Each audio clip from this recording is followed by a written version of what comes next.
gastro. இன்னைக்கு நம்ம பார்க்க போற டிஷ் என்னன்னு பாத்தீங்கன்னா valentine day special Madras beetroot cutlet. So Madras beetroot cutlet வந்து ரொம்ப சிம்பிளான ரெசிபியா இருந்தாலும் நார்மல் கட்லெட்டோட ஒரு டிஃபரண்ட் கட்லெட்டா இருக்கும். இல்ல பீட்ரூட்டுக்கு பதிலா வேற எந்த வெஜிடபிள் வேணா நீங்க சப்ஸ்டிட்யூட் பண்ணிக்கலாம். இது வந்து ஒரு versatile ரெசிபி, சிம்பிள் ரெசிபி, ரொம்ப ஈஸியா வீட்லயே பண்ணக்கூடிய ரெசிபி. வாங்க செய்ய ஆரம்பிக்கலாம்.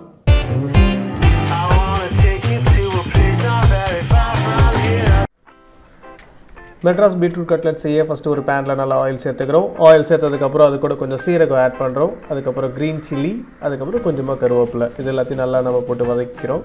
வதக்குனதுக்கு அப்புறம் நம்ம இதுக்கு தேவையான வெங்காயத்தை இதல ஆட் பண்றோம். இது ரொம்ப நம்ம குக் பண்ணணும்ன்ற அவசியம் இல்ல. கொஞ்சமா raw flavor போனாலே போதும். அதுக்கு அப்புறம் நம்ம இதுக்கு தேவையான இஞ்சி பூண்டு விழுதை ஆட் பண்ணிக்கலாம். இஞ்சி பூண்டு விழுதை ஆட் பண்ணதுக்கு அப்புறம் அதோட பச்சை வாசனை போற அளவுக்கு நம்ம குக் பண்ணனும். குக் பண்ணதுக்கு அப்புறம் நான் ஆல்ரெடி பாயில் பண்ண பீட்ரூட்டை டைஸ் கட் பண்ணி வச்சிருக்கேன். அதை இந்த ஸ்டேஜ்ல ஆட் பண்ண போறேன். இப்போ இதுக்கு தேவையான ஸ்பைசஸ் முதல்ல கறி பவுடர், அதுக்கப்புறம் இதுக்கு தேவையான சில்லி பவுடர், கொரியாண்டர் பவுடர், கொஞ்சமாக ஜீரா, கொஞ்சம் டர்மரிக், இதுக்கு தேவையான அசஃபோட்டேட்டோ, அதுக்கப்புறம் சால்ட். இது எல்லாத்தையும் சேர்த்து ரா ஃப்ளேவர் போகிற அளவுக்கு நல்லா நம்ம குக் பண்ணிட்டு மேஷ் பொட்டேட்டோ அதில் ஆட் பண்ண போகிறோம். மேஷ் பொட்டேட்டோவை அதோட நல்லா நம்ம ஜெல்லாக வர மாதிரி நல்லா மசிச்சு விட்டுக்கலாம். ஏன்னா வந்து பீட்ரூட்டோட பைண்டிங் ஏஜென்ட் அதுதான். நம்ம கிரேட் பண்ணாமல் இருக்கணுன்றதால அந்த பொட்டேட்டோ தான் அதுக்கான டெக்ஸ்சரை கொடுக்க போகுது. அது நல்லா குக் ஆனதுக்கப்புறம் ஒரு பவுலுக்கு மாற்றிக்கிறோம். பவுலுக்கு மாற்றினதுக்கப்புறம் ரூம் டெம்பரேச்சர் ஆகிறப்ப சில் பண்ணிக்கலாம்.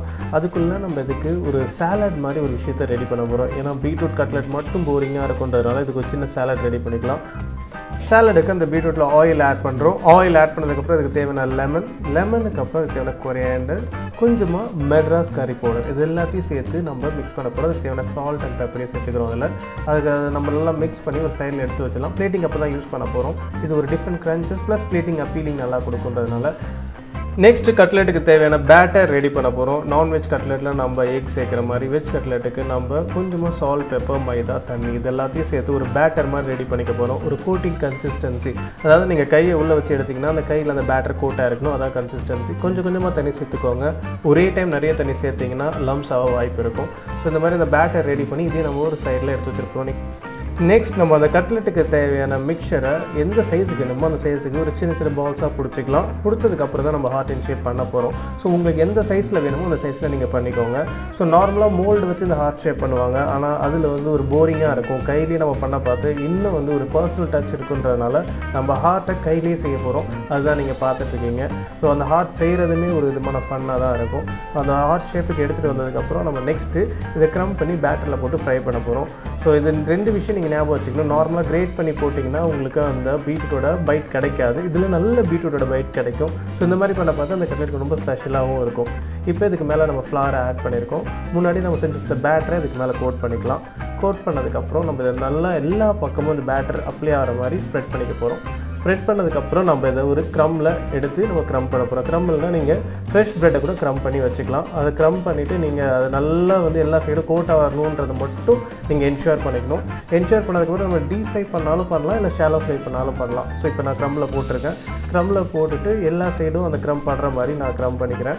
க்ரம் பண்ணதுக்கப்புறம் நெக்ஸ்ட்டு நான் ஒரு பேனில் வச்சு ஷாலோ ஃப்ரை தான் பண்ண போகிறேன். எனக்கு அதிகமான ஆயிலில் ஃப்ரை பண்ணணுன்ற ஆசை இல்லை. ஸோ அதனால் ஒரு பேனில் நார்மலாக வச்சு நம்ம கொஞ்சம் நார்மல் ஆயில் விட அதிகமாக சேர்த்து நம்ம இது ஒரு ஷாலோ ஃப்ரை பண்ண போகிறோம். பட் நீங்கள் இன்கேஸ் நிறைய பண்ண போகிறீங்கன்னா நீங்கள் அது ஒரு டீப் ஃபேட் ஃப்ரையர் மாதிரி, அதாவது ஒரு கடாயில் வச்சுட்டு நீங்கள் ஃப்ரை பண்ணி எடுத்துக்கலாம்.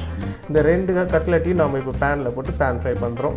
இது பார்க்குறதுக்கே ஒரு ஹார்ட் எமோஜி மாதிரி இருக்குது பார்த்தீங்களா. இதே நீங்கள் எடுத்துக்கூட உங்களுக்கு லவ் ஸ்டேட்டஸில் கூட வச்சுக்கலாம். இப்போ நம்ம எல்லா சைடும் குக் பண்ணணுன்றதில் மட்டும் நம்ம கான்சென்ட்ரேட் பண்ணணும். இப்போ நம்ம ஃப்ரண்ட் அண்ட் பேக் குக் பண்ணதுக்கப்புறம் சைட்ஸ் கண்டிப்பாக குக் பண்ணணும், இல்லைனா அந்த க்ரம்ஸ் அப்படியே இருக்க வாய்ப்பு இருக்கும். ஸோ அதை டர்ன் பண்ணி விட்டு நான் இப்போ காட்டுற மாதிரி நீங்கள் குக் பண்ணிட்டீங்கன்னா எக்ஸலண்ட்டான ஒரு கட்லெட் ரெடி ஆகிடும். இது ஸ்டேஜ் 1. மெயின் வந்து லவர்ஸ் டேக்கு அதை எப்படி பிளேட் பண்ணி எப்படி ப்ரெசென்ட் பண்ண போகிறோன்னு தான். அந்த சாலடை நீங்கள் எப்படி வேணுமோ போட்டுக்கோங்க. இப்போ நான் வந்து ஒரு லைன் மாதிரி அதை அலைன் பண்ணிக்கிறேன். அதுக்கு நடுவில் 2 ஹார்ட். ஸோ அந்த 2 ஹார்ட்டை நம்ம அழகாக செட் பண்ணிவிட்டு இப்போ ஜஸ்ட்டு நம்ம பீட்ரூட் கூட நார்மலாக சாப்பிடக்கூடிய ஒரு கச்சப் இருக்கு இல்லையா, அதை வச்சு ஒரு சின்ன பிளேட்டிங் மாதிரி பண்ணிட்டோன்னா பார்க்குறதுக்கு ரொம்ப அப்பீலிங்காக இருக்கும். இப்போ கார்லிஷ்காக கொரியாண்டர் ஆட் பண்ணியிருக்கோம். கொஞ்சமாக கச்சப் ஆட் பண்ணிவிட்டு அதை நம்ம இந்த மாதிரி ஸ்பூனிங் சொல்லுவாங்க, அந்த ஸ்பூனில் வந்து அந்த பிளேட்டிங் மாதிரி பண்ணிட்டோன்னா உங்களுக்கு பார்க்குறதுக்கே ஒரு வேலண்டைன் ஸ்பெஷல் டிஷ் ரெடி ஆகிடும். எவ்வளோ அமேசிங்காக இருக்குது, ப்ளஸ் ரொம்ப ஈஸியாகவும் இருக்கும். ரொம்ப சிம்பிள் ரெசிபி. உங்களுக்கு பிடிச்சவங்களுக்கு இதை விட ஒரு சர்ப்ரைஸ் நீங்கள் கொடுக்கவே முடியாது. கண்டிப்பாக அதை நீங்கள் அவங்க கிட்ட கொடுத்தீங்கன்னா அவங்க நோன்னு சொல்லவும் மாட்டாங்க. எதுக்காக இருந்தாலும் சரி. இதே மாதிரி ஒரு சூப்பர் எக்ஸைட்டிங் ரெசிபிஸோட நான் உங்களை வந்து பார்க்குறேன். Until then, bye from Chef Saravanan.